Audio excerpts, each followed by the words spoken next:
Почитувани граѓани, почитувани новинари. Со исплатата на септемвриската плата, вработените во основното и средното образование ќе добиваат за 15% повисоки месечни примања. Од вкупно 32.500 вработени во основно и средно образование, кои добиваат повисоки плати, 25.000 се наставници, а покачувањето изнесува просечно по 3.000 денари. Со последното зголемување, СДСМ за само 5 години ги покачи платите за 36%, што е повеќе од 1/3.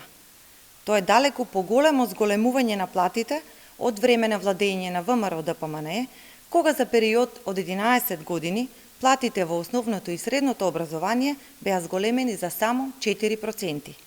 Покрај платите, СДСМ инвестира и во унапредување на условите за работа на наставниот кадар.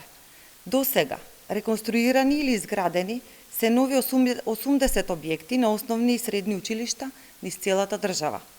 Истовремено, владата предводена од Социјалдемократскиот сојуз на Македонија донесе одлука објектите на основните и средните училишта да се префрлат на регулираниот пазар на електрична енергија, што значи помали сметки за струја и непречено одвивање на наставата со физичко присуство низ целата грејна сезона. Ова почитување е пример за вистинска грижа за образовниот процес, вистинска грижа за наставниците и за учениците.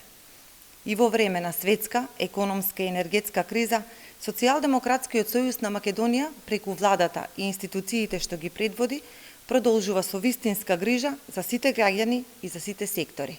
Ви благодарам.